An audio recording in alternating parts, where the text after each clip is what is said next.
rise in the morning sun. I feel you touch me in the pouring rain. May mga instances na nagkakasabay kami sa pathway, hallway, nakakasabay lang pero basically hindi namin kilala yung isa't isa. Nanligaw po siya through, aside from online. Kasi nag-vacation din po ako way back 2023. So, doon po nag-start.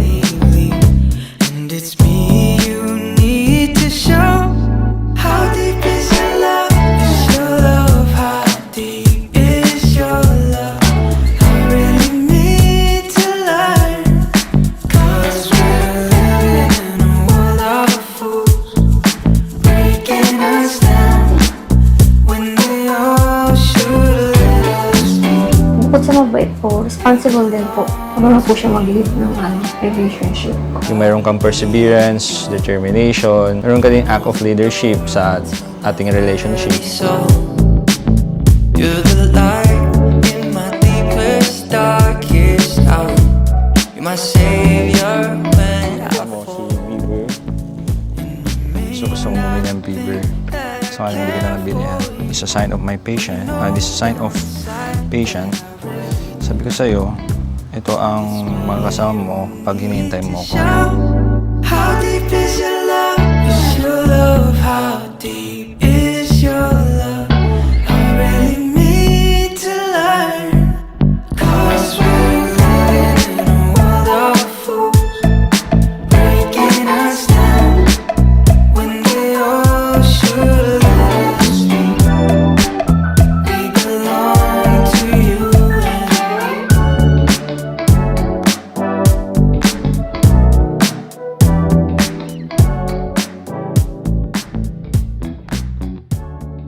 Kaya Joshua and Jennifer, isa lang ang tatanungin ko sa inyo.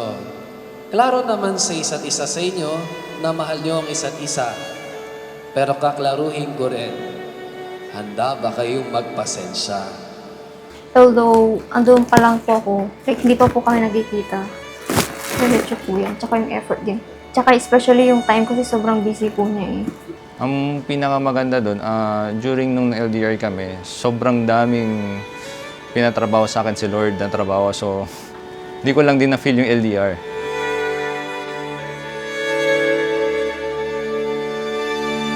Ngayon ay ang unang linggo sa paghahanda na iyon sa paparating kay Kristo bilang munting sanggol sa selebrasyon ng araw ng Pasko.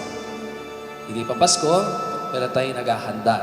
Kailangan tayong marunong maghintay para tunay nating malaman na tayo handa sa pagdating ni Jesucristo. Tayo tinuturuan na maging mapagpasensya dahil ang taong marunong magpasensya ay ika nga kayang maghintay.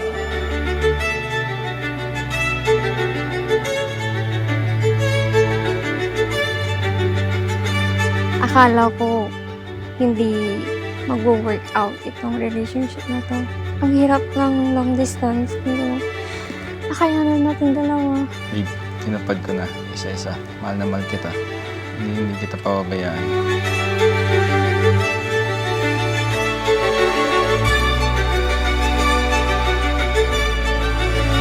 Love is patient, love is kind, love rejoices everything, love bears all things. Mahaba pa ang kanyang definition ng love.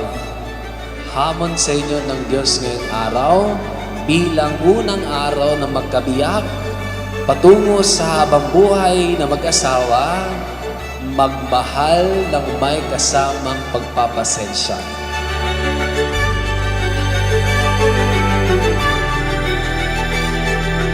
Let's welcome in our midst, Mr. and Mrs. Joshua and Genevieve. Joshua, you will now kiss your lovely wife.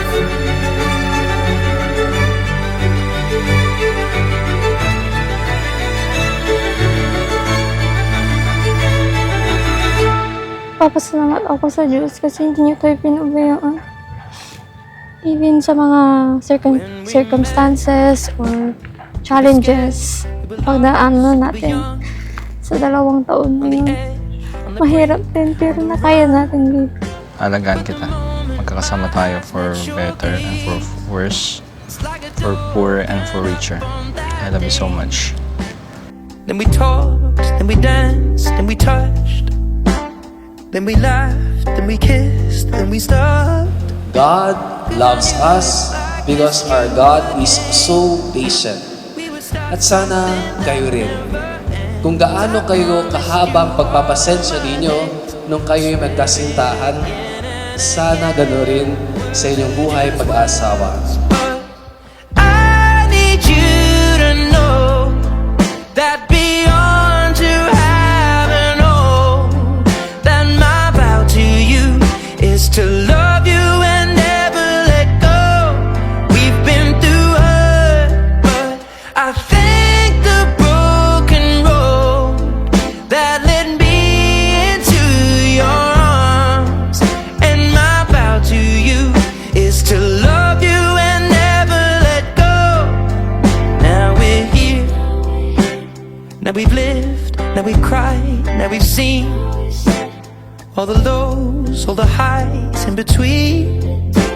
I was there. Genevieve, did you come here of your own free will to bind yourself forever in the love and service of your husband? Joshua, did you come here of your own free will to bind yourself forever in the love and service of your wife? Are you both ready to raise as good Christians the children whom God will give you?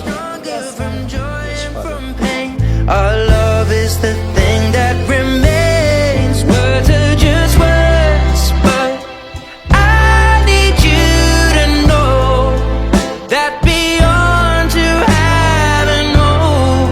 Papasalamat ako sa Diyos kasi siya yung nagsinta ng relationship natin dalawa. Ngayon, asawa mo na ako.